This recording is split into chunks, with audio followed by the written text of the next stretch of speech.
Reactor online. Sensors online. Weapons online. All systems nominal.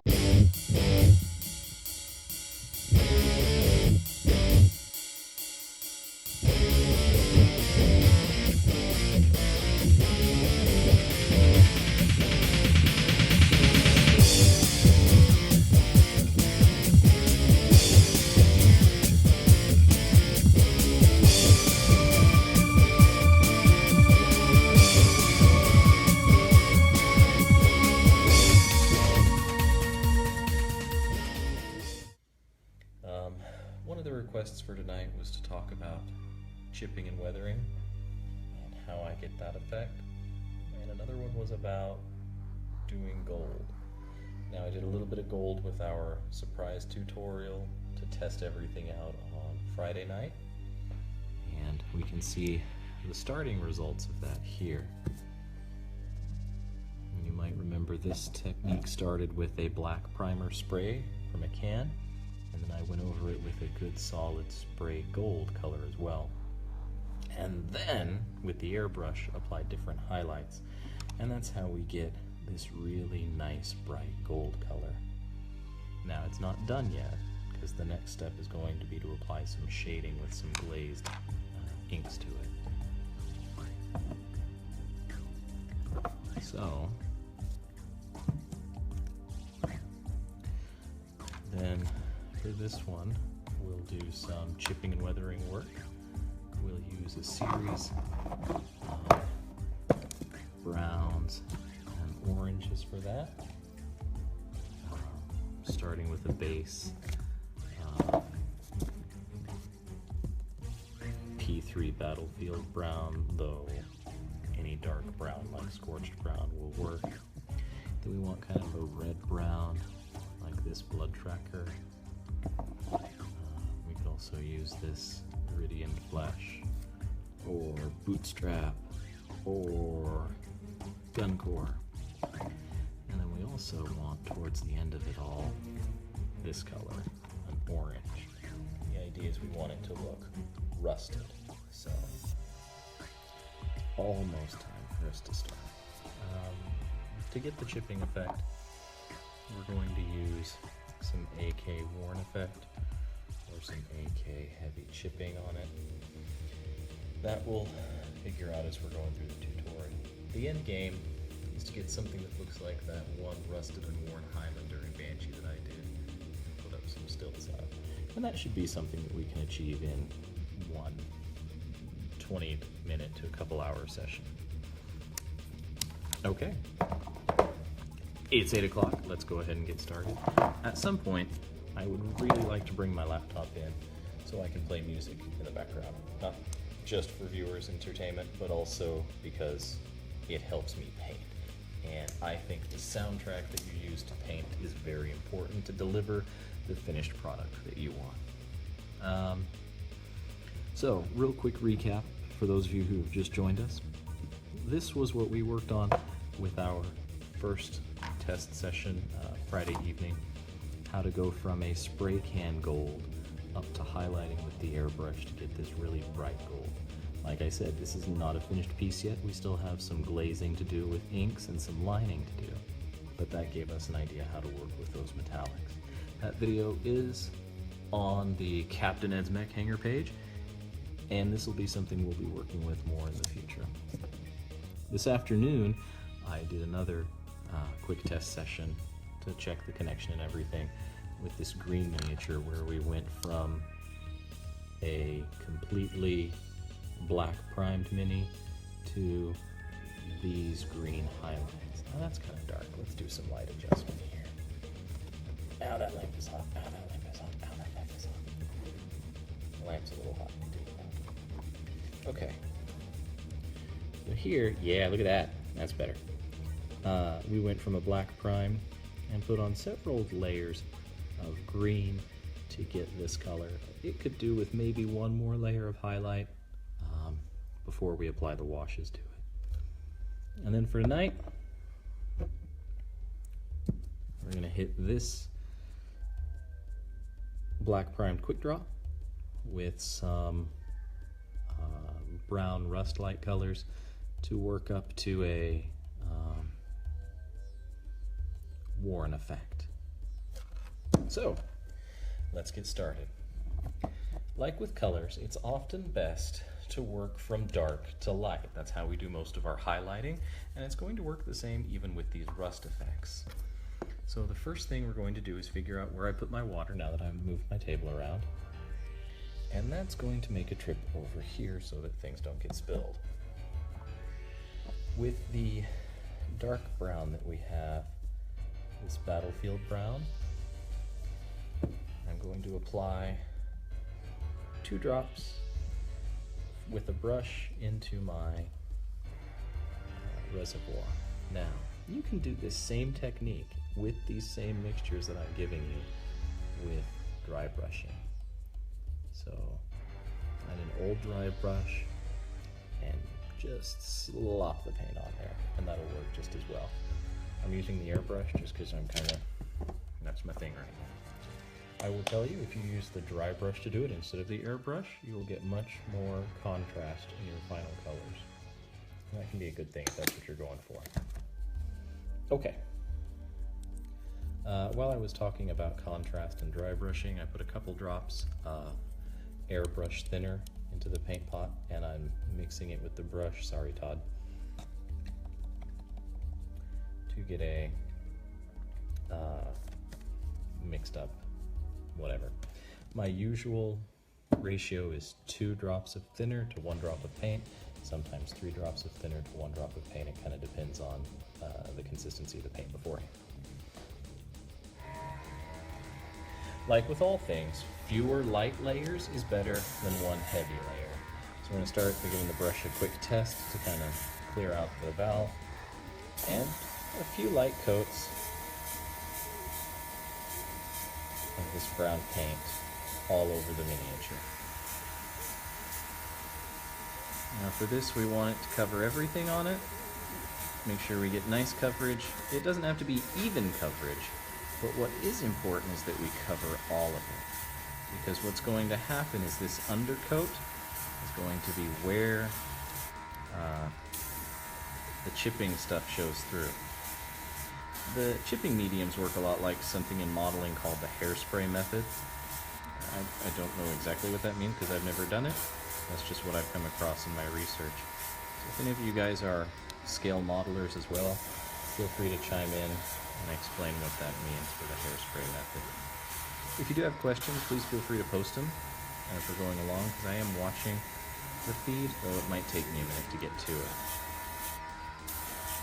Alright, so we should see now a pretty even brown coat.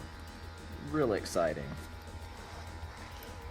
We can go ahead and hit up spots that seem like they might be more rusted than others. Generally, how I identify those are the places that either I've naturally worn paint away with handling the miniature, or ones that look like they'd be naturally worn up. So around the knees, maybe the hips, here along this waist, seems like it would get banged around a lot. There on that center section, along the sides of the arms, back of the knee, underside, shoulder, maybe that spot on the head. Around the feet seem like they get banged up a lot. And it doesn't have to be real pretty. I mean, it's chipping and weathering, so it needs to be uneven, kinda.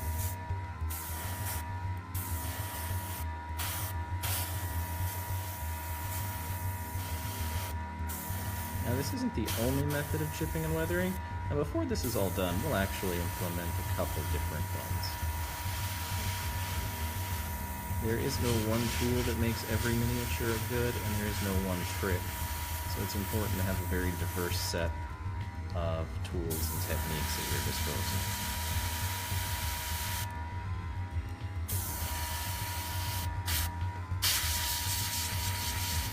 Kevin, stop stealing my secrets.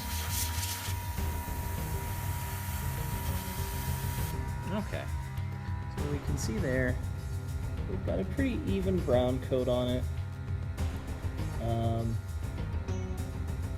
There are a few spots where it's a little bit brighter than others. That's okay, because ultimately it's not supposed to be even. going to put some Windex into my airbrush. I'm going to blow it out and clean it.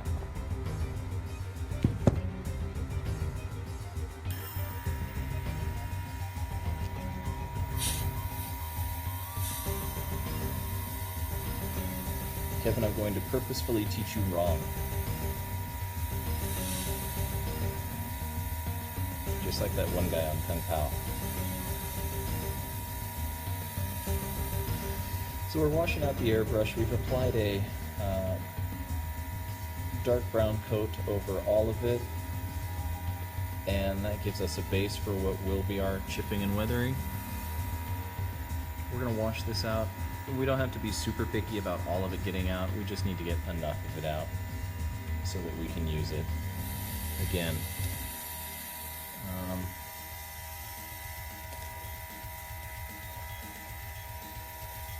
You know, one of the things that helps build a composition, so I'm going to refer to this as a composition, not just a miniature. The reason why is because sometimes people will ask me, well, how do you get that look? Insert whatever type of look you're going for. And one of the reasons is because I think of it as a piece, a composition. All right. For this one, since we're going for a chipped and worn and weathered, you'll notice that I have the one antenna, not both, and it's kind of bent. What we're going for is giving a complete sense. So, I mean, the short version is I'm trying to trick viewers into seeing what I want them to see. So, you want a miniature to look worn and tattered like that one Shadowhawk that I did, the primitive Shadowhawk. You use a primitive miniature. People know the lore. They know that, oh, that's an old mini or an old unit, and it's been, left out in a field or something. You use colors that are conducive to being chipped or look better that way, and you make the base an appropriate look, which would mean in this case, or in the case of the Shadowhawk rather, I made it a desert base to give it kind of a, oh look, it's a desert. Deserts are awful and it's full of broken things. Okay, so the next color up is, where'd it go? This one, P3 Blood Tracker Brown. This is kind of a medium red or a medium orange brown. And what we're trying to get here is colors that look like rust. Now I over-thinned it, so I went ahead and just put another drop of the paint into it. And I'm mixing it with the brush. Sorry, Todd. One of these days, that guy is going to get on here, and he's going to hear me say, sorry, Todd, and it's going to be funny. Anyway. Alright, let's move this paint pot out of the way. And quick check. Here we go, look at that. So, for this isn't a highlight coat, okay? Rather, this is a coat where we're going to find those spots that seem like they should be damaged or rusted, and we're going to just dash them on there. So the corners seem like they get chipped and worn a lot. Here along the edges. And Billy, I think that's a great idea that you mentioned about painting along while we do it. If you want to follow along, if you guys wanted to set something like that up, if there's enough interest, I'll start giving you guys head time to plan paints and miniatures that we can work on, and do some paint along.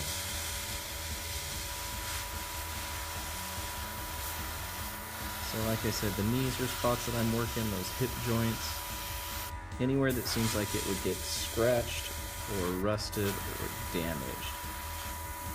Those weird wheeled joint things. Look at those inside the leg. And remember, it's not important right now, because this isn't a highlight coat, that it's even or it looks pretty. Remember, one of the keys for good chipping and weathering is that it's uneven. It should make sense where it's at, though. So if your miniature is based on what looks like wet terrain, you want to think about how the rain would hit it from the top and where it would pool and fall down. Or if it's a miniature that maybe is known for physical attacks, then you'd want to hit those spots accordingly. So the feet, the knees, the hands, elbows, things like that. The quick draw is known for dying, so he's just getting shot up all over with paint.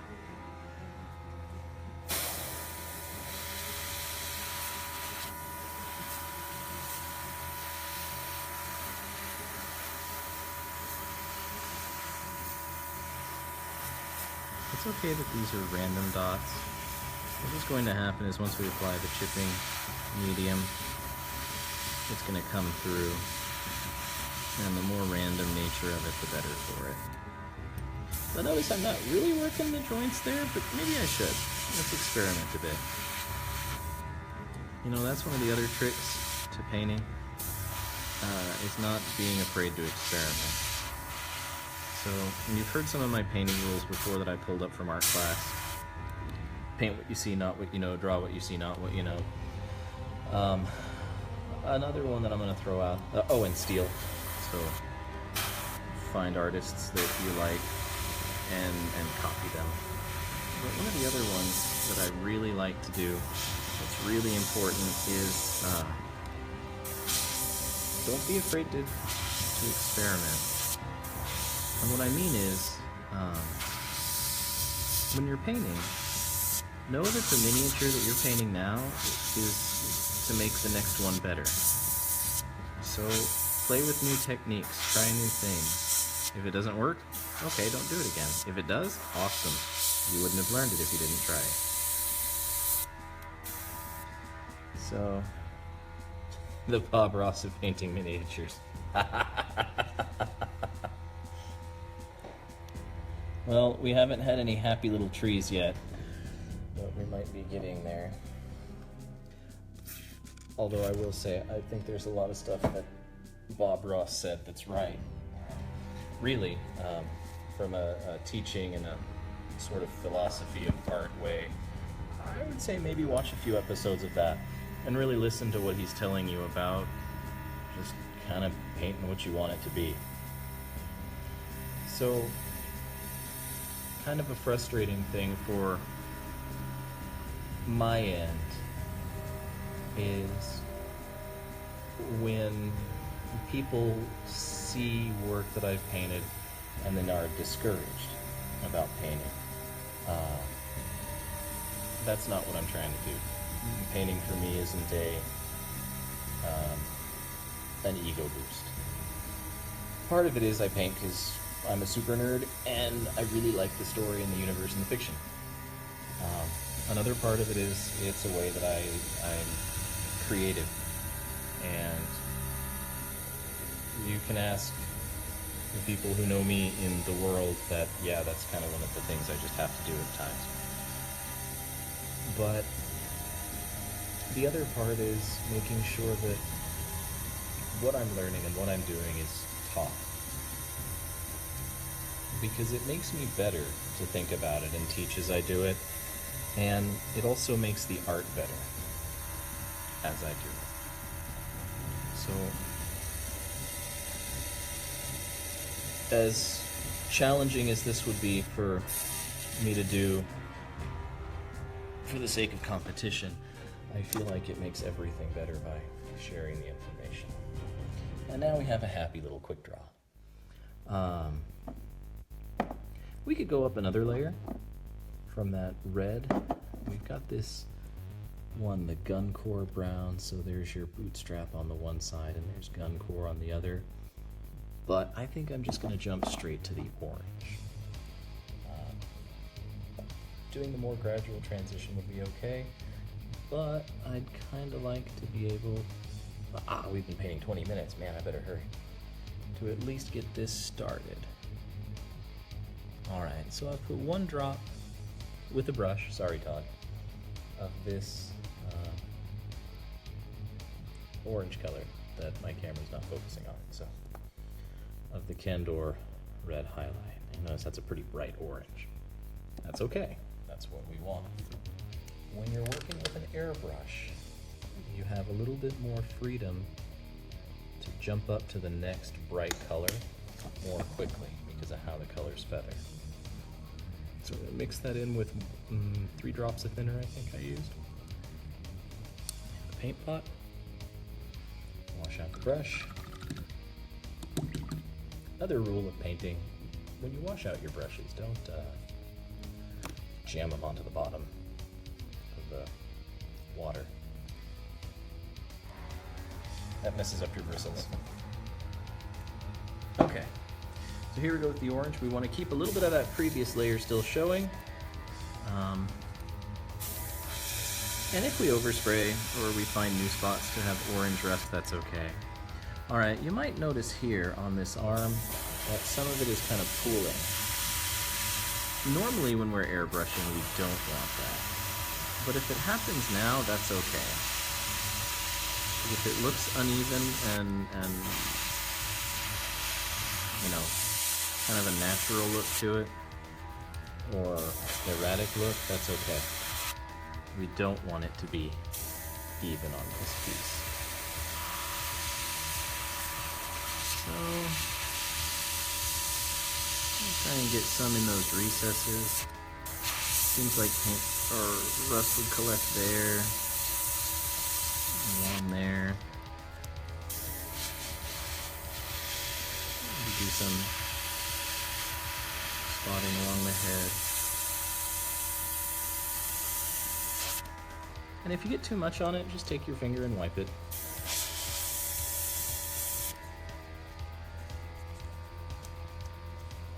There. See, it even has some cool character when we let it really get in there like that. Oh man, look at that. Let's just paint it right up there. See if we can do this.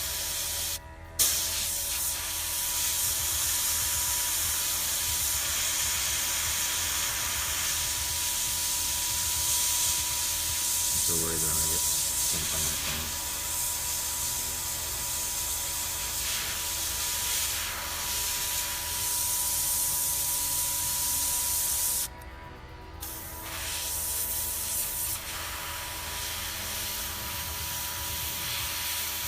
That's why it's doing it here up under the light.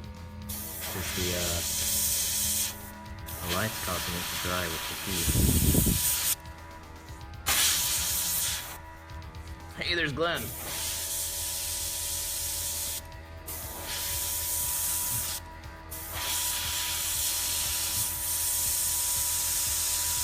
Now, I will tell you one of the places I get inspiration for my chipped, rusted, and worn pieces is from Fallout.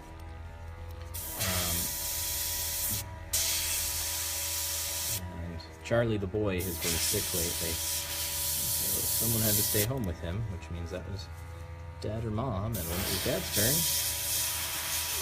turn, and Charlie wasn't watching Samurai Jack, we played Fallout together. I got lots of good inspiration for this sort of project.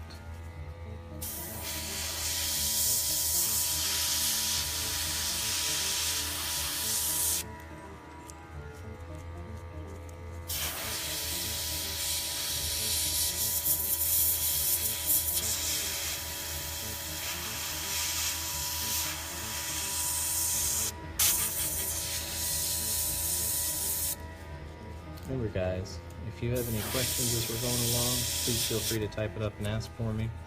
That way I can be sure to answer. As cool as it is to be able to do this, guys, this is not, you know, a let's show off Ed stuff moment for me. This is really mostly about teaching. So if I'm going too fast for you, stop me. If there's something that I need to fill you in on or you'd like more detail on, stop me. I'm going to go over it.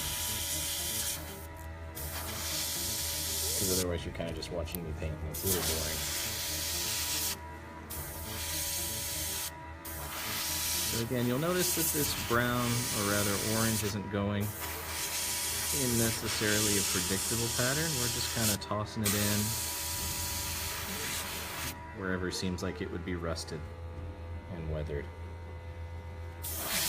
Maybe a little bit in there.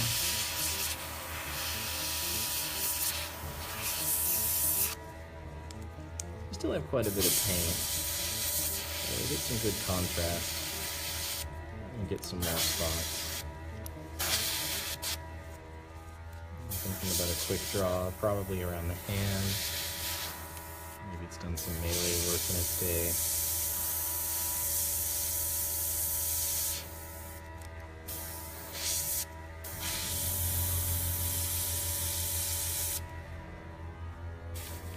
Paint looks like it's drying out. Hey Gene, that crab is actually done with spray can black, and then I did a spray can gold over it for Izanagi, and it's been highlighted with the airbrush up a couple colors to give it that really bright gold. I'm gonna go ahead and pull that in frame while I wash out the orange from the current project. So it's got that nice bright gold on it. Now we're not quite done. I mean, of course it needs metallics and its lance mates need jeweling and such, but it also needs a little bit of lining and some shading to really make it pop. Metallics can be a little bit troublesome and they can look flat, which was part of the reason why we shaded it or highlighted it the way we did with the medium to dark gold and then a lighter gold and then just plain silver. But to throw on another layer of contrast, the next step for those is to add kind of like a pre-shading. I'm going to spray a glaze of brown, probably a sepia color on them. Right now I'm washing the orange out of the airbrush. Now for this part, earlier I talked about how it wasn't so important that all the color got out, but now because I'm about to make a transition to another item or another element for the piece, I want to get as much of the orange out as I can. Now, this quick draw doesn't have a scheme set up for it yet. Part of the reason is, like I said earlier, we want to think about our pieces in terms of it being a composition. So not just a miniature, but rather the whole piece, from the decals to the jeweling, to the miniature, to the base, to the pose, the whole piece. And I want it to look chipped, weathered, and worn, like the Highlander and Banshee I did a little while ago. So, some colors look more worn than others. It wouldn't make much sense to put a super bright cherry red paint scheme on it, because you wouldn't expect a super bright cherry red mech to be this destroyed. Now we can, on the other hand, use a kind of dirty white color. That's a very easy way to give it a lot of a look of dirt and grime. We can also use something like that. Now, because our chipping and weathering coat is brown, it's probably not going to look real good if we use a brown or a tan paint scheme with it. If we were going to do that, we'd need to use a gray chipping and weathering part. Okay, next step round, we're going to put a matte varnish on it. Now what this varnish is going to do is seal these colors in where they're at. That's really important for our next series of steps because we want to keep those chips there. Real quick, before I do that, I talked a little bit about you could do this just as easily with a dry brush. So I'm going to do a little bit of that right now for you just so that you can see it in action. So here's an old dry brush, and by old I mean it's when Citadel still made the round dry brushes, and it's not focusing. Come on, get it together, camera. Now you'll notice it's got the splayed bristles. So what we're going to do is take a little bit of that brown-red color. Here it is, Blood Tracker Brown. Take a little bit of this, and I'm going to put it onto the head of the brush.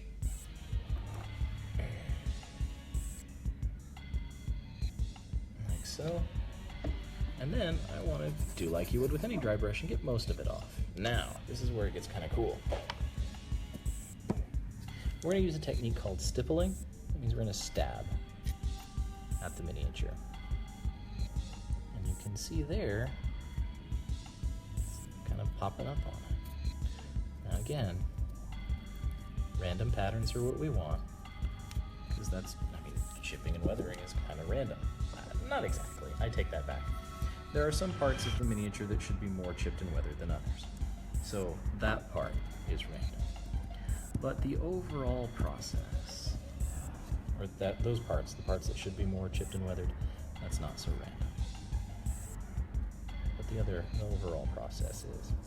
And remember, if you get too much on it, that's okay. Just take your finger or your thumb, glove or whatever, and wipe it off.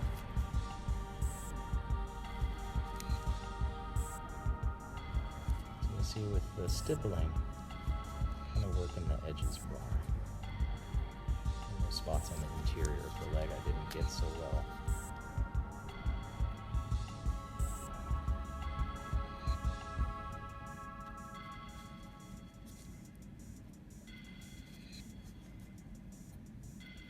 Now, if you're really wanting to do a chipped up unit, like a junkyard unit, which sounds kind of cool, now that I say it out loud, you'd almost be done right here.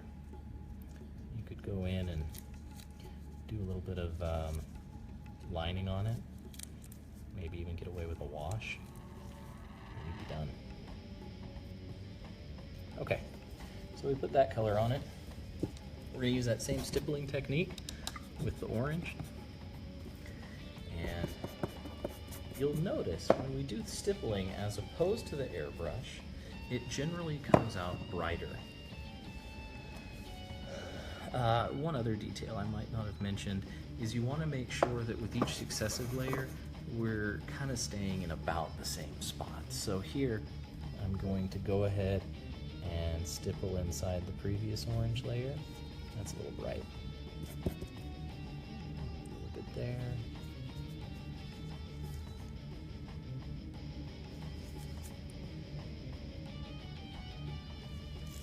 And you'll notice that doing that really makes it pop.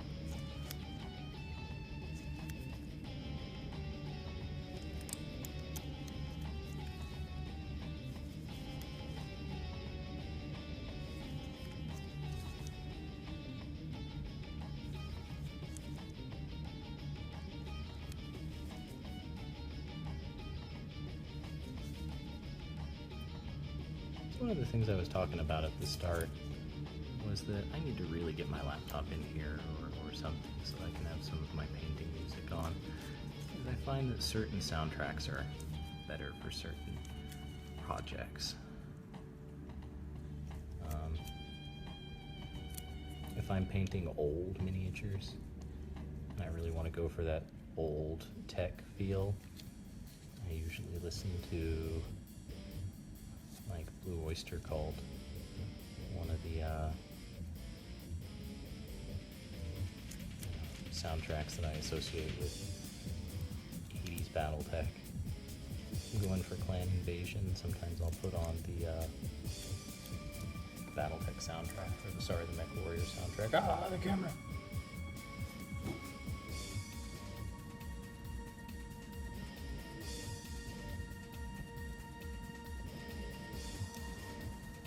If I'm painting Highlanders, I've been known to do bagpipe stuff.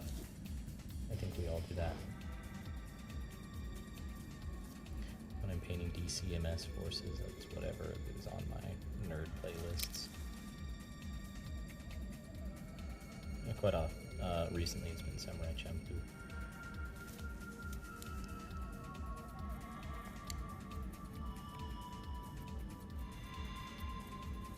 Alright, so there we've got, with the stippling and the dry brushing effect, you'll notice it's got a pretty decent rusted color to it. And like I said, if you wanted to do a junkyard unit, that's all they were rusted out machines, you'd be pretty good to go from here.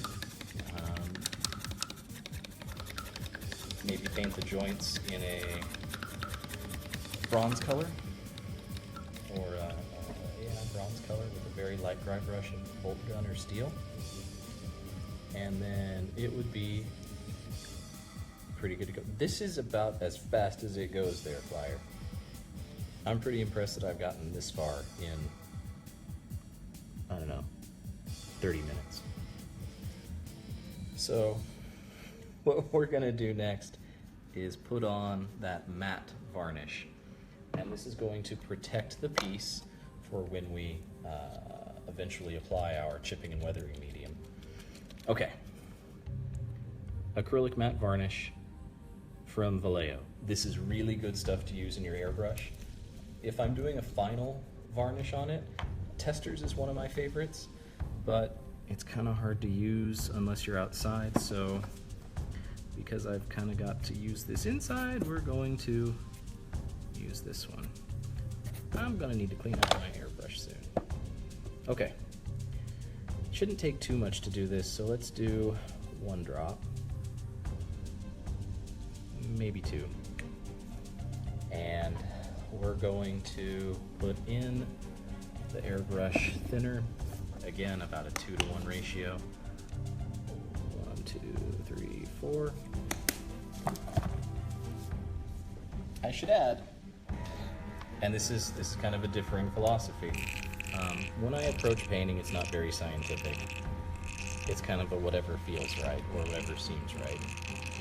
And that comes from another one of my painting laws of just do what works for you. I know I said copy other artists, but you do get to a point where you just got to do what works for you. All right, so we're going to apply this varnish to it in an even coat. This is really important that we try and get a good varnish coat on it because it's going to seal the paint in. And we want to keep that. Because when we put the chipping medium on, that's going to prevent paint from sticking to it. And then when we want to take the paint off of it, if we don't have a good varnish here now, it will cause this paint to come off too, and then we're just left with bare metal. Now don't worry, that'll happen, but I got some tricks to cover that over too. Nice and even varnish coat. We probably could have done some more rust on the inside of that left arm, but that's okay. We'll survive.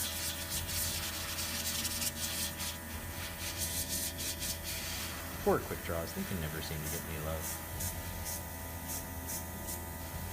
I would encourage you all to go look at the quick draws that have been in the CSO Gen Con dioramas for the last couple of years, and you'll understand what I mean.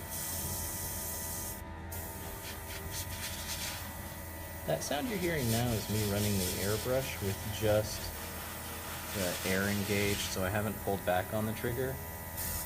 I'm just pushing down on it. That lets the air get out, and that helps me apply it to the piece to kind of dry things out.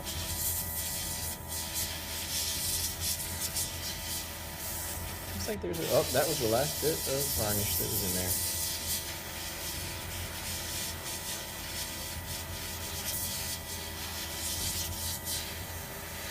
Yep. Okay. It's easy to do if you're using varnish to forget to wash out your airbrush, but please don't. That's how bad things happen. So I put a squirt of Windex in there, and we're pulling back on that. While we're doing that, let me pull this up here to get a closer look at it. So you can see the matte varnish has gone on. We've got a rusted, chipped, beat up look, exactly like we were looking for. Like I said, you could do some kind of subtle jeweling. If I were to stop right now, I would probably jewel that cockpit a sickly green, kind of like the color of the Pip-Boy, or maybe black.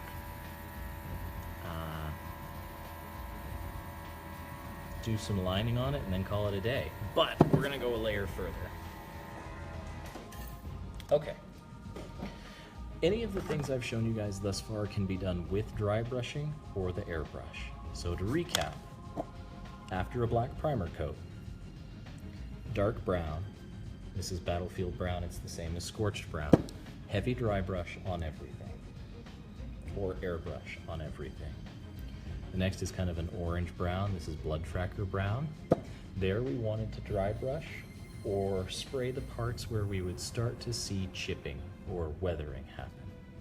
Remember, there are spots on a machine that might get more chipped or weathered than others, like around the joints, or parts that would come into contact where they would get, paint chipped off or rubbed off, but it still can be random and be okay. And then the last color we have is that orange that I seem to have misplaced somewhere on my work table. Here it is. And this part, this is Candor Red Highlight, a little bit of that stippled onto with the dry brush or highlighted with the airbrush in the centers of those lighter colors. It's very important that before we go on to our chipping medium that we seal it with some type of varnish, and that needs to really get in there. Now, this is AK's heavy chipping medium, and it will create an effect kind of like what's on here with little paint left over. There's also the Worn Effects fluid, and this will create an effect kind of like that with just a little bit of weathering showing through. You can mix and match the two. You can use careful brush control to remove paint how you'd like. If you remember that Worn Shadowhawk I did, that was heavy chipping fluid all over the whole thing. So, I'm going to crack this open, hasn't been done in a while. And for this, I need to dig out my pipettes. Because unfortunately, it does not come in an easy to dispense tube.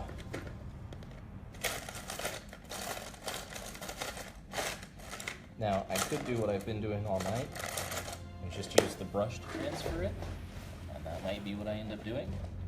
I'm not finding my pipettes in my drawers. I'm certain they're in here somewhere. It's just a matter of finding the right drawer.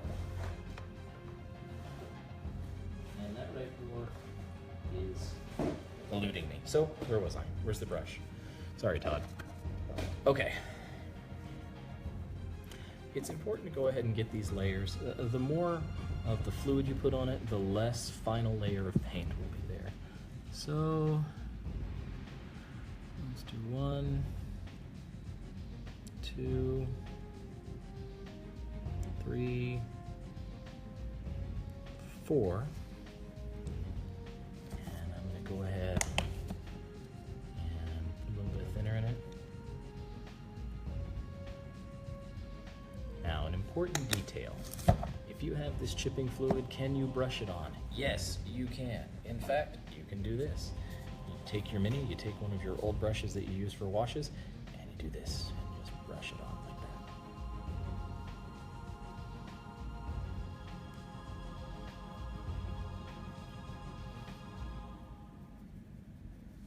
It should go on clear, like so. Oh look, I'm already just gonna do it this way now, yay! Like I said in previous videos, guys, you shouldn't restrict yourself to one technique, one tool, or one method. There's an appropriate time to airbrush, there's an appropriate time to brush, there's an appropriate time to take a nap.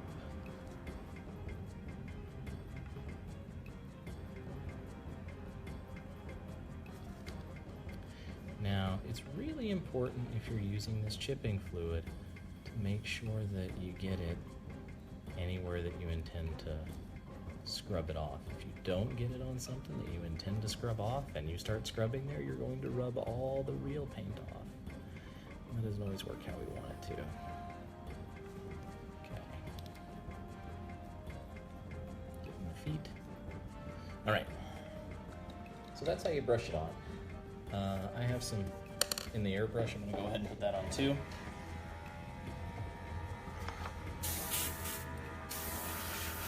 Right now, I'm just holding the trigger back to kind of get it to dry by putting air on it.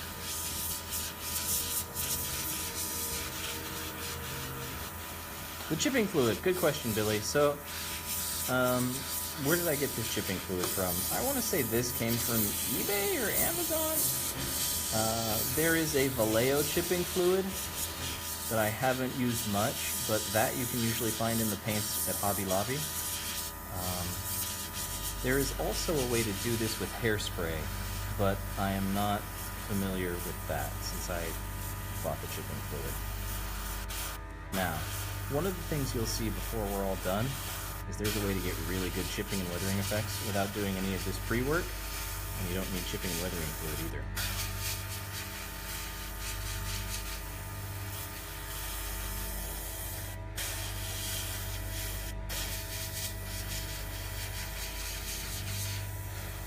Yep, that's almost out of there too.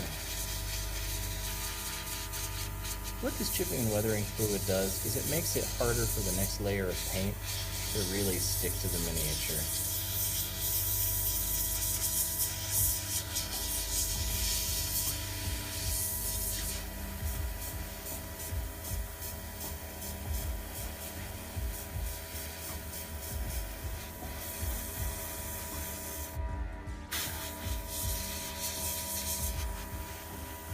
AK has a lot of really cool chipping and weathering products too. A lot of awesome model supplies. I don't know the whole story on it. They had something to do with Army Painter, I think, or Citadel, or one of those companies, and they went off to do their own thing.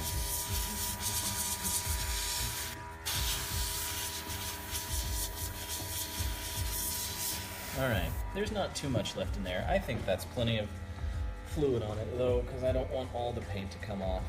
So I'm going to go ahead and rinse this out as that dries. In fact, I'll be a little honest with you guys, that's more than I've ever put on a piece, so I think we're going to have a really messed up mini when we're done. Messed up because that's what we want though.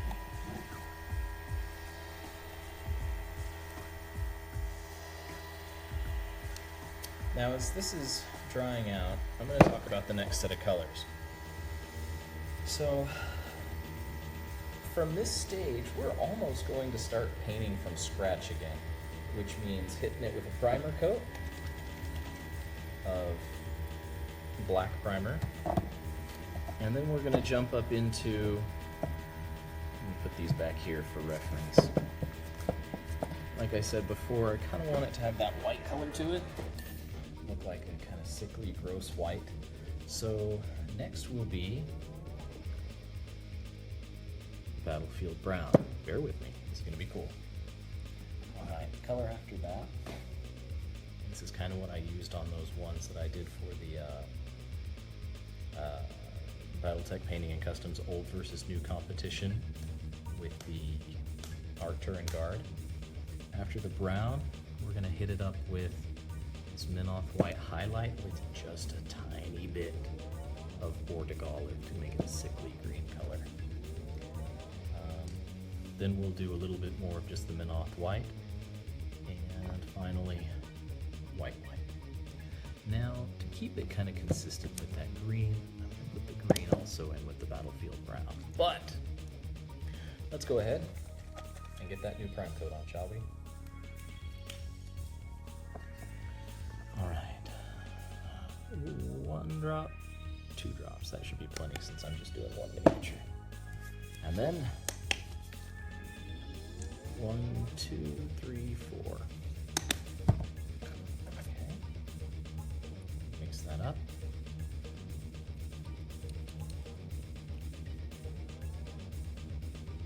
Remember, contrast is what makes a miniature pop. That means the difference between light and dark.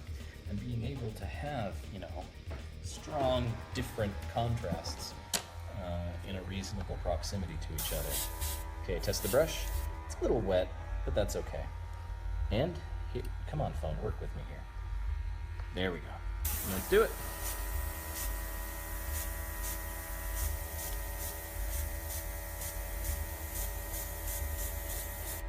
Now, because we're virtually repriming it, it's really important we get good coverage, especially for this color in the shadows. It's under the arms, it's under the legs,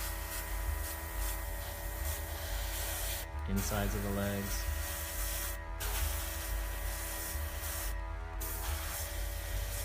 In the recesses.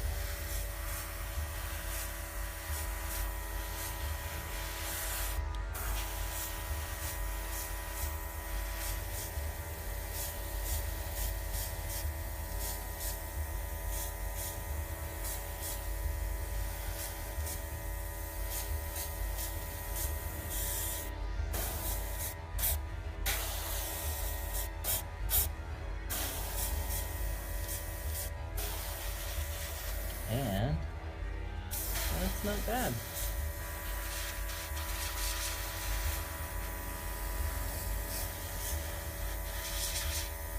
You know, I'll tell you, the Quick Draw is a really fun mini to work with.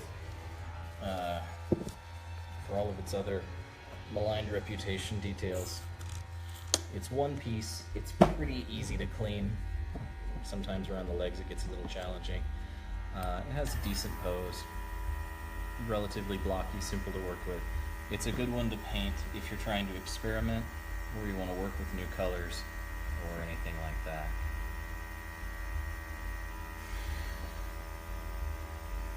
You know, let's do something different. I know I said I wanted to use that brown. I know it seems wrong covering up that work thus far, but I promise it'll make sense when we're done. The whole thing that's going to make it work, though, is that we put on that matte sealer, and then we put on the chipping effects. If we don't put on the sealer first, and then we put on the chipping effects, it's not going to hold the underneath paint. If we just seal it, and then we don't put on the chipping effects, and then we paint over it, then we don't get any chipping effects. Okay, sick green color. So we're gonna do this Trader Green and Battlefield Brown. This is where the paint is, like I said before, much less math and much more what feels right. So let's start out with a 1-to-1 ratio of Trader Green to Battlefield Brown. See what we get. You know, the Battlefield Brown is already a little green anyway.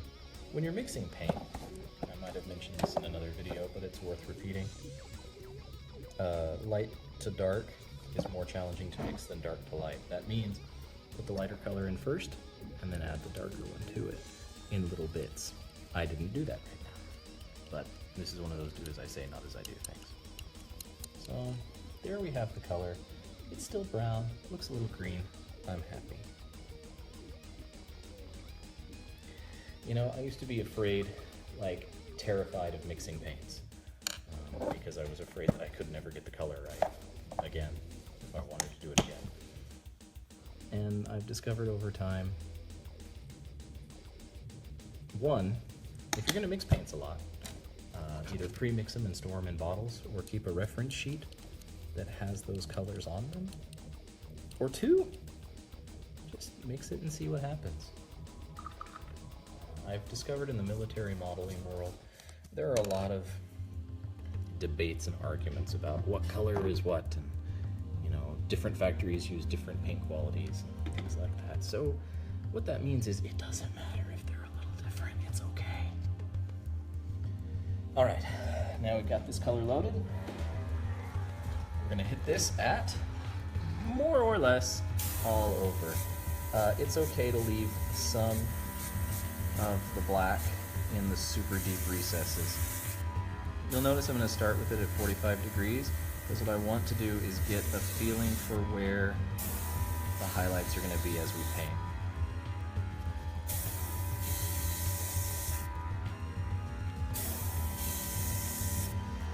So you'll notice there are some spots that are definitely getting hit here on the arm and here underneath. Here on the hips, down lower on the feet.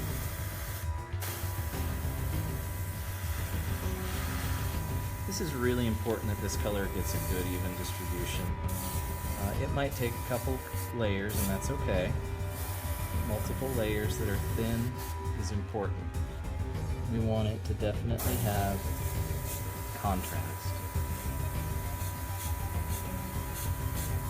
So as far as what parts need to be black right now,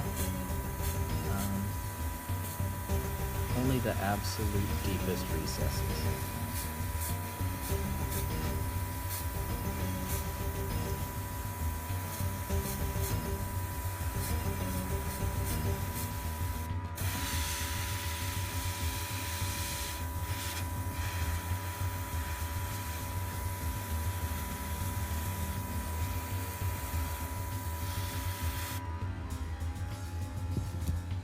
Let's see what that looks like. I'm going to kind of adjust how I'm painting here. See, we're getting that brown on there.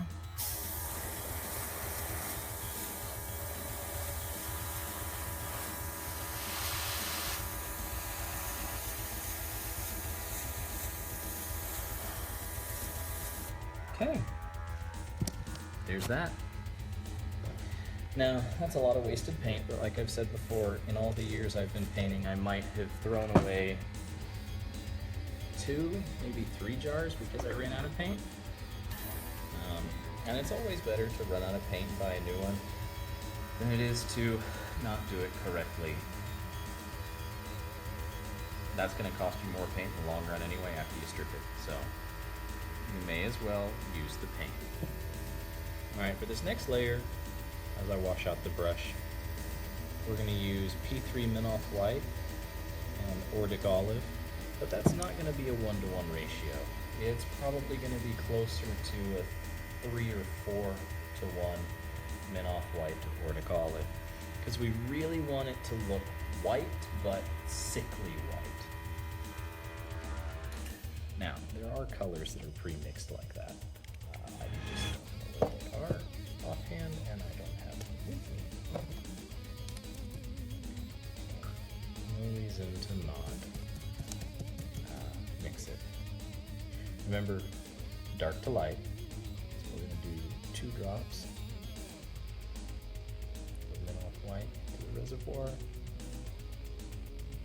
That's 1.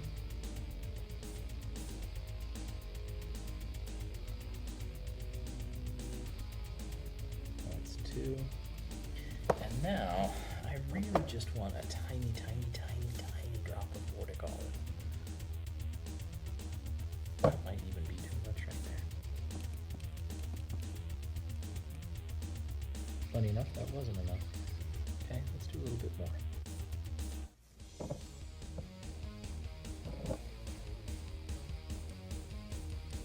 That's it. Yeah, that's the color I wanted.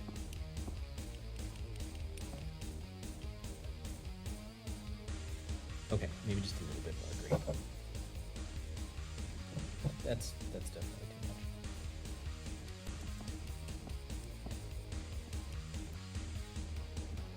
It's about the color of, jalapeno ranch dressing. Would be the best way to describe it. If you can see that. Just a little bit. And then 1, 2, 3, 4. I could have used the Trader Green with it. It would have made it a little bit more dark though. So I went up to the Ordic Olive instead to keep a closer shade to the next highlight. Alright. One of the cool things about airbrushes is, if I were brush painting this, there's no way I would have jumped to this color now from the one I just put on. But airbrushing allows you to do that because of how they feather. You can even use glazing techniques to help too. So for this, I'm going to try and hit it from a 45-degree angle. Oh, look at that. This is worth talking about. Okay, we were just talking about feathering. That's not feathering. You see how it flaked? Yeah, we don't like that. That means we need to add some more thinner to it. You could also help to thin it with glaze medium, which I really like, but I'm kind of being stingy with my glaze medium right now. So we're just going to add more thinner. I found the colors that's most important on, quite honestly, making sure you have enough thinner. White's about the most common. It tends to flake most of the time. All right, let's do this again.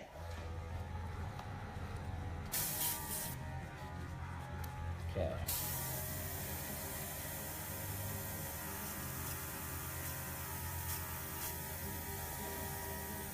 I wonder if it's doing it because of the light. I might have to glaze medium it. So you'll notice when I'm doing this, I'm just trying to hit it at 45-degree angles. Flow improver. Yeah.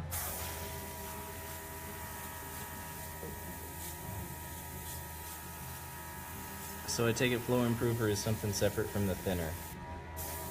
That is not something I've used before, but I feel like if I'm going to be doing this with white as much as I am, I may as well invest in it. I seem to end up painting a lot of white, and I remember when I started painting, white was not fun. but then I kind of became a fan of Sunjang Cadre, and they're mostly white units, and it just kind of went from there, man. There we go, now it's working better.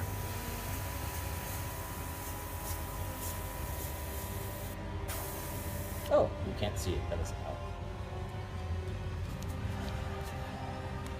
Let me do something here. It's going to involve rerouting some cables. But I think the reason this keeps getting pulled down is because I'm leaning on my charging cable. Alright. Now we can see. Yes, white is never fun, just varying levels of frustration. Which is funny you should say that, because I feel like that's the color you wanted me to paint. Flyer. I will say, especially with the airbrush, I've become more of a fan of white.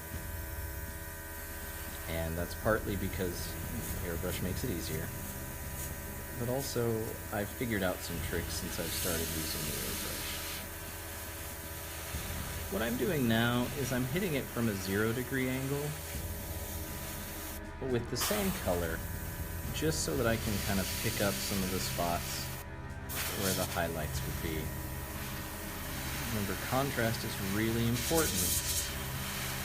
So we want to hit those spots where the light's going to hit it a couple more times.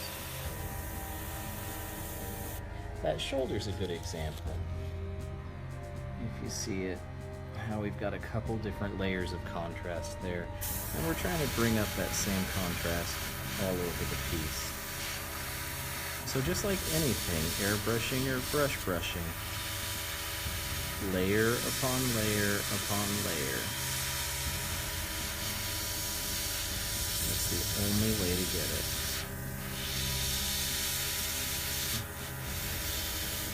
And yes, while airbrushing does make it faster, that doesn't necessarily mean it will be better. Flyer, I'm gonna need you to stop stealing my techniques. You're not the first person who's come in here and said that. And I know I tell everyone that find an artist that you like and steal their stuff, but I feel like that doesn't apply to you.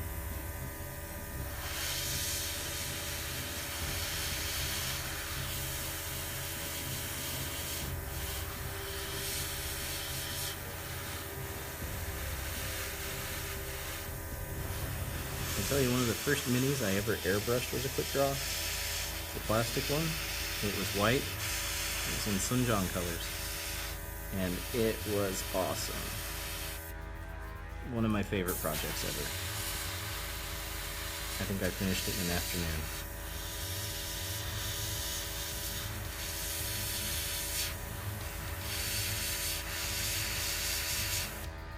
Okay, so we've got that contrast pretty well.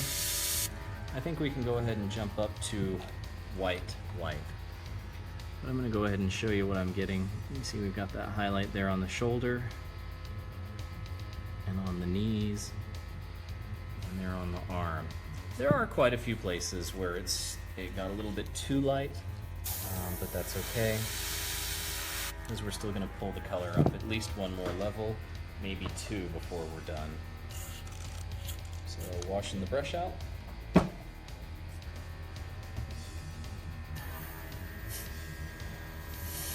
And while we do that, I'm going to start shaking up the white.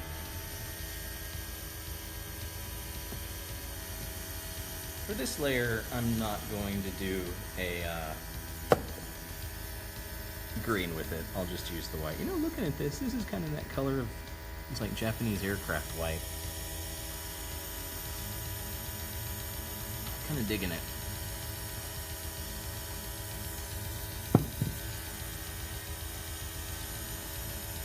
And then, once this is all washed out, we'll pick up the plain white, and then we get to do the fun stuff, which is scratch all the paint off.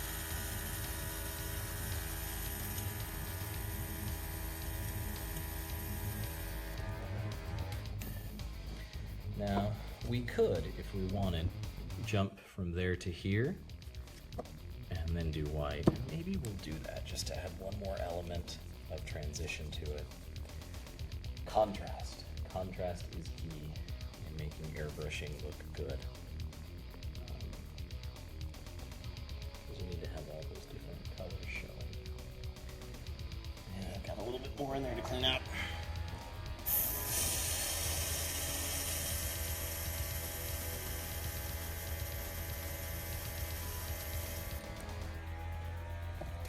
Need to put an X at the middle of my stage. Okay, one. We'll just do one this time, since I end up thinning it so much. It means we'll waste less paint and worry less about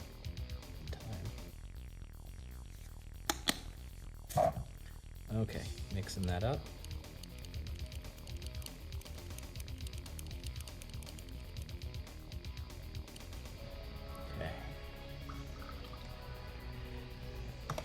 And let's do it. Test spray. Yeah, that's real thin. Okay.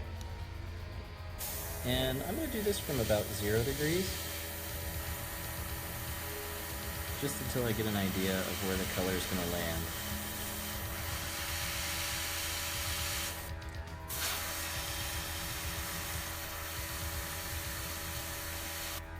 So to be the Bob Ross of miniature painting a little bit again, when you're painting, I want you to remember that sometimes you kind of have to suspend reality. And what I mean is, we know that certain colors are going to look a certain way in the lighting, but sometimes that's not very interesting. So sometimes we have to suspend reality a bit and instead just put the colors where they look like they should be. That's kind of like my old art teacher's rule of draw what you see, not what you know.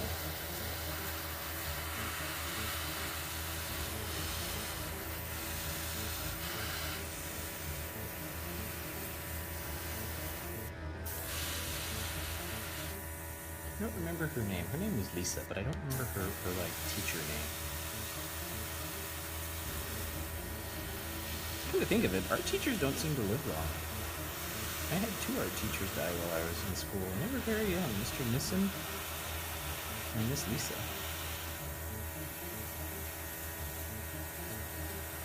Really weird. Maybe I shouldn't become an art teacher. There's conspiracy against him, I guess.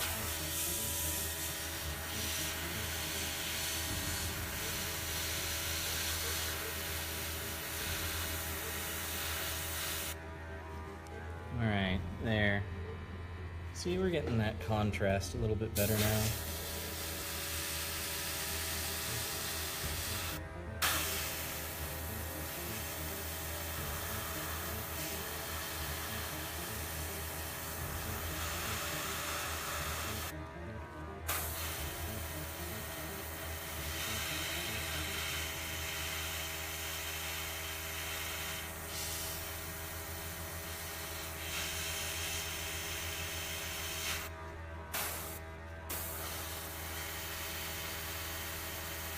It's really hard painting with these spotlights I've got on it, so I can't seem to find where the paint is always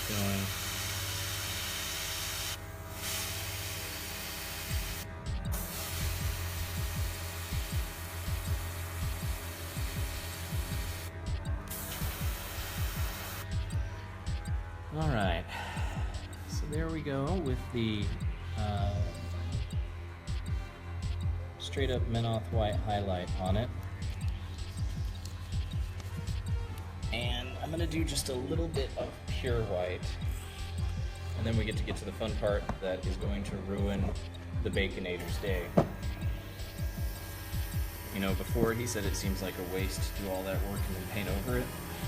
Just wait till you see this next part, man. It is going to really make you question why I'm doing what I'm doing. So I'm making sure that the white's nice and shaken, not stirred. The jokes don't get any better, guys. Like, they are gonna get a whole lot worse as these painting series go on. Hey, while we're waiting for this to empty out, let's show off some other things from different games. This is a Dixon Samurai. This was an evening worth of painting because I did the base colors and then quick shaded it. And I want to say that was probably almost 10 years ago that I did that one. Another fun one. An Old Glory Night, but this one's all hand painted. Like, there is no airbrush.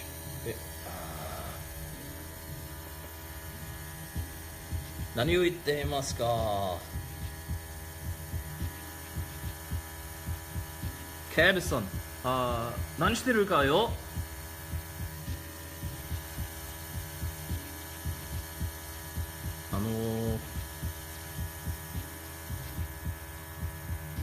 Edo-san mitteru ne.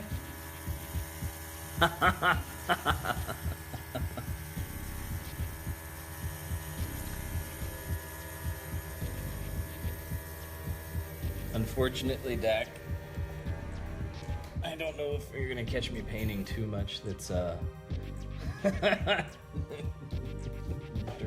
tonight. I will say my Japanese has gotten kind of lazy lately. I need to practice more. And since I didn't spend any time in the dojo today, I didn't get to use it lately, so it's a little sloppy. So if you guys didn't know, one of my favorite things to do is when people paint kanji on their mechs, is to see if I can read it. Most of the time it's pretty good.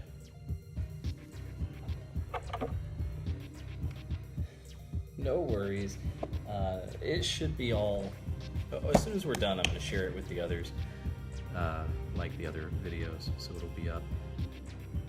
Okay, we're going on to straight up white now, and again, it's got a whole lot of thinner in there, because we don't want the flecking to happen. You know, I probably shouldn't be so worried about the flecking, because with this particular project, we're going to scrape the paint off anyway. And it's okay if it looks kind of ratty, because, well, it's one of our junkyard pieces. So, yeah, that's real wet. Okay. So here we go again, 0 degrees, and we're really trying to just kind of hit the most highlights. So, a lot of brush control, a lot of really little dots, just along the edges.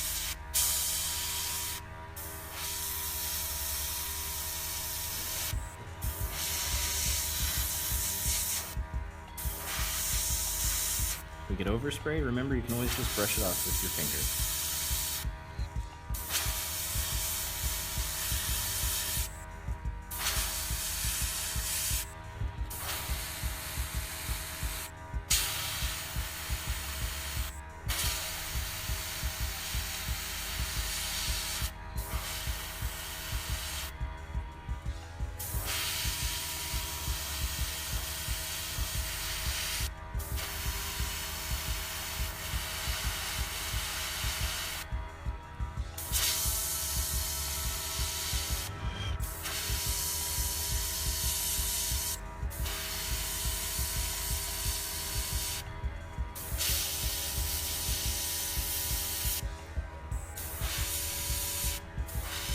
So, to reiterate, it's very important, whether it's brush painting or airbrushing, to remember to leave a little bit of the previous layer still visible.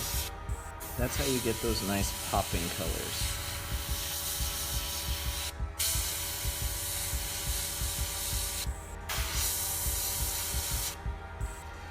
And also remember, like I said, there is no one brush or one trick. So even though I'm airbrushing now, doesn't mean that if I were doing this mini not to be, or period, that I wouldn't go back at some points and do some brush miniature work.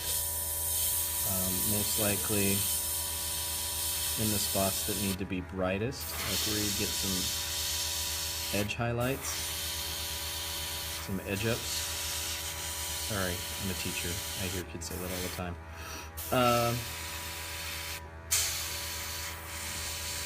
That type of thing will still happen. You can't abandon all your tools just for one and expect to get anything. Do you change the pressure between base coating and highlighting? If I were a good artist, I probably would, but I don't have a pressure gauge on my airbrush because I'm poor, so no. I just monitor what I'm doing real carefully with my finger.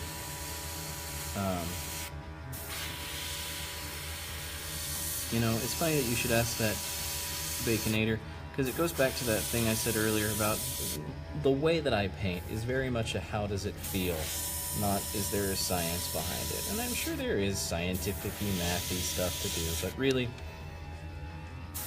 man, I come at this as an art kid, and if it feels right, it works. I'm sure there are mathy people out there who can tell me what I'm doing wrong, but or can tell you the mathy part behind it. Alright, so there we go. There's not too much contrast with it as I had kind of wanted it to be, which that kind of goes to a mixture of one, the lights drying on the paint differently than I'm accustomed to, and two, just how the beast worked out this time. But remember, that's okay, because what's about to happen? I'm gonna get my toothbrush.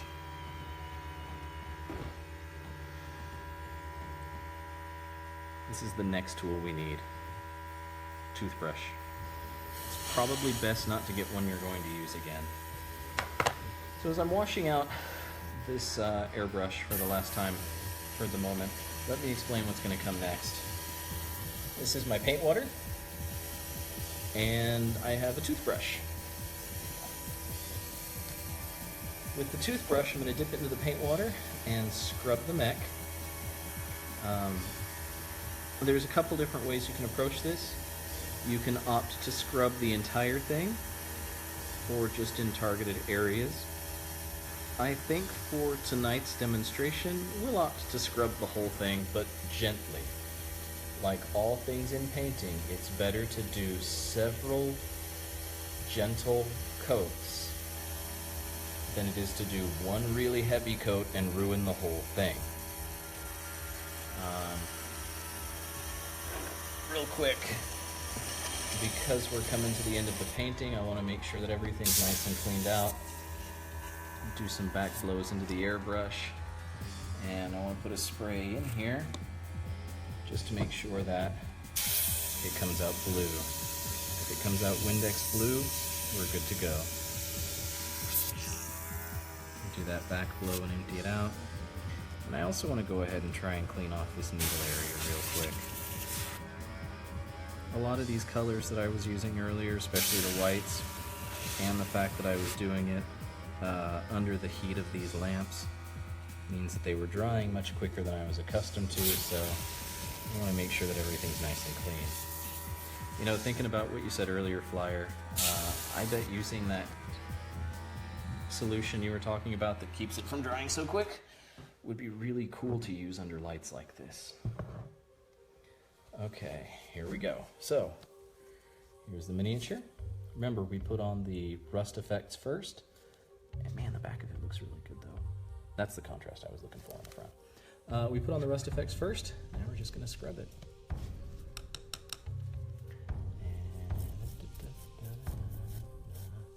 It's gonna be a mess. There, see how it's starting to come through there on the arm? Yeah, ooh, that's a lot.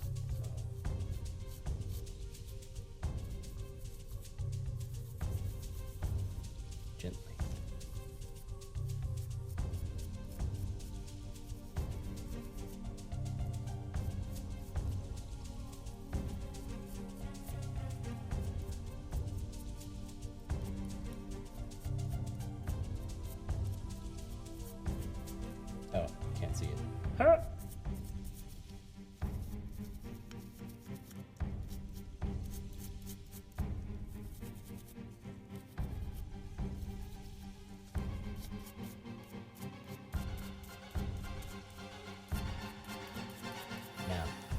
put less of the material, the chipping medium on it, it would have chipped much less than this. And one of the things that I would recommend, unless your watches are really messed up look, is if you're working with mechs, maybe use the weathering medium instead. See, this guy's getting beat to hell. Seems like he's been sitting in a junkyard or something for a while. And you can see why I wasn't too worried about getting good contrast because of how it comes out. You know, you get the stuff chipped up and worn off. I'm going to really work the feet a little bit more, because that seems like a reasonable place for there to be a lot of chipping and weathering.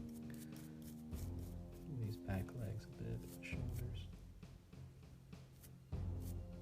Yeah, it's better for that.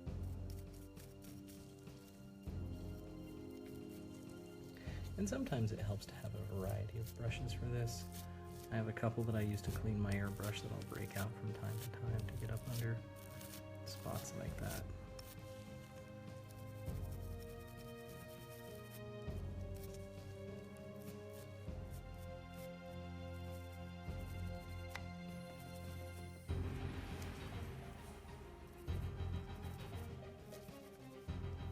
Ooh, man, that really got it.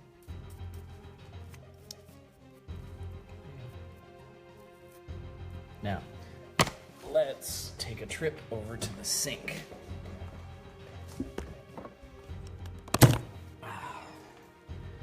what we need to do now is get over here and...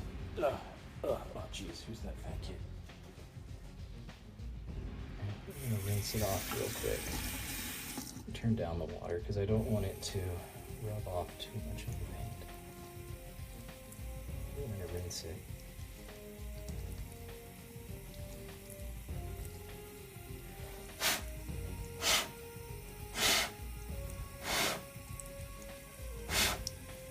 Yeah.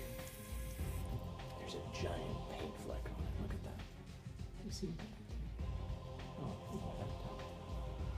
Okay, so now we're going to get this paint fleck squared away. I really don't want that paint fleck to come off because that's going to leave a giant exposed section there on the miniature. So instead, there we go. Instead, what I'm going to do is try and very delicately put it back into place with the brush.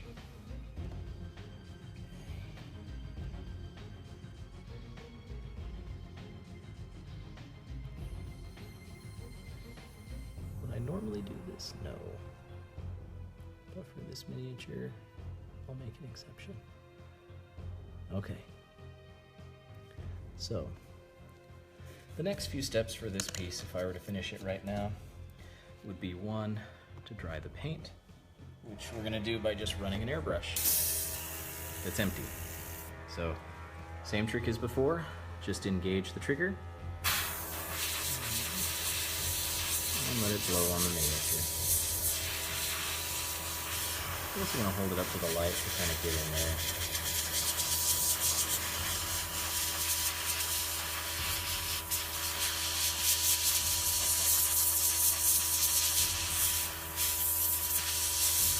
Remember, one of the main reasons I chose the outer coat to be white was because of the contrast it would offer with the chipping and weathering.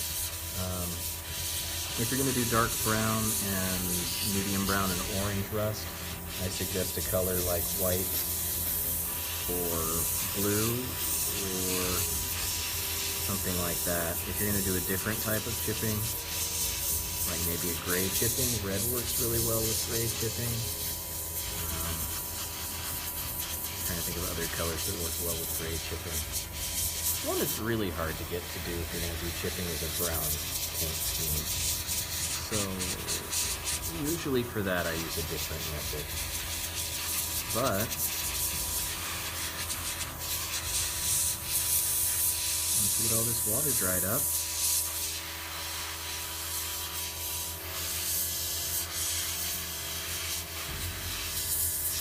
Okay.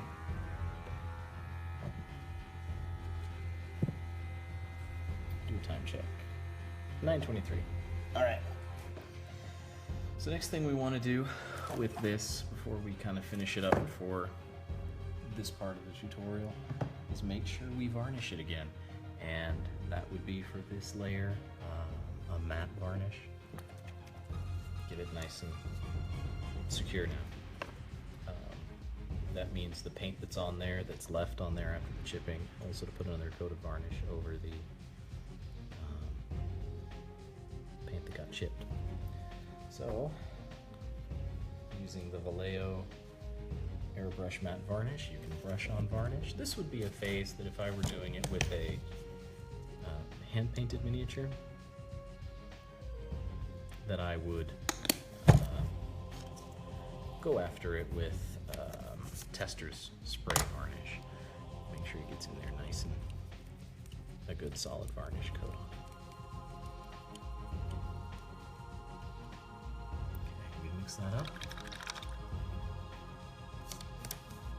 And let's do it.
Oh no, that one layer came off. Ah!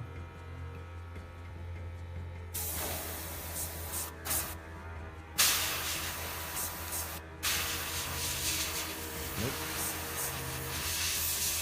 Nope. Well, it's gone now. What does that mean? It means a decal is gonna go there. Like a beat up decal of some fashion. I don't know.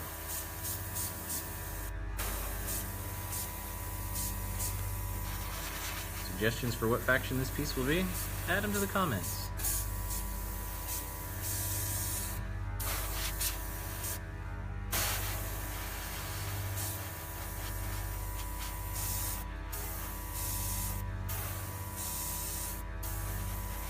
After how that turned out, I really want to make sure that this thing gets varnished.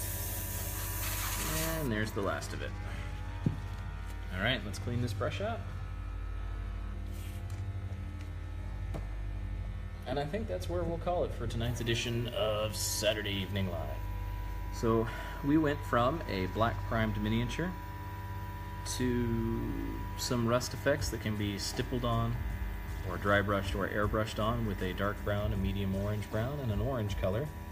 Then applied some varnish to seal those colors in, followed by a chipping effects medium, and then repainted it. After the repaint, took a toothbrush and gently scrubbed away the colors to get this chipped effect. Like I said earlier, thinking of inspiration for it, I really feel like this looks like something that could be walking across the wastelands of Fallout. It's really got that chipped and weathered look to it that I was going for. And then after we gave it a nice gentle washing, we applied another varnish coat to it. We washed out our airbrush to end the evening. Make sure when you're done, by the way, with your airbrush and you turn it off, to go ahead and give the trigger a pull to let any built-up air out of it. Now the next stages for this would be pretty much the same as with any other miniature. So we would want to go at it with to keep those green colors in the color of the base as it is. I'm probably going to line it not wash it. Give the cockpit a color that's fitting for the mood of the miniature, which will be kind of a glowing green color, again inspired by Fallout. The metallics will hit, but it'll be a little bit different than most metallics. You see we've got those joints on the shoulder that have some rust already showing through them, so what we'll do is take the parts that aren't quite rusted yet and we'll paint them with metallics. I really don't like how so much got knocked off the center chest piece there, so what I'll do is probably put a decal over that and then give the decal some weathering after the fact. But this should give you a pretty good idea of how chipping mediums can give you some interesting effects to your own miniatures. And there are other ways to do chipping that we'll examine as we finish up this piece, but those are going to show up later. Mostly the sponge technique, if you're not familiar with it. Okay, are there any questions that I can answer for you folks? Please type them in for the comments, and I will do my best to answer those as I get things a little bit situated here. We'll probably continue with this piece for the next Saturday evening live, to do some lining work on it, maybe talk about decals, metallics and jeweling, see how far we can get with that until we eventually have this piece finished. And it will go and join its buddy, the junkyard looking Highlander that's up in my display cases. In fact, since I'm about to shut down, why don't I go ahead? Oh, the camera, jeez. There, if you remember those two, that's the effect that we're going for. So, unless there are any other questions, guys, I'm going to call it here for Saturday evening live. Be sure to catch me next week where we're going to pick up on this piece with the lining and metallics, and if we're lucky, maybe even get to jeweling and some other effects. Thanks for stopping by. If you have questions, I'll share this video shortly. Please feel free to post them there, and I will do everything I can to get back to you with answers as soon as possible in the text or on the next video. Shutdown sequence initiated.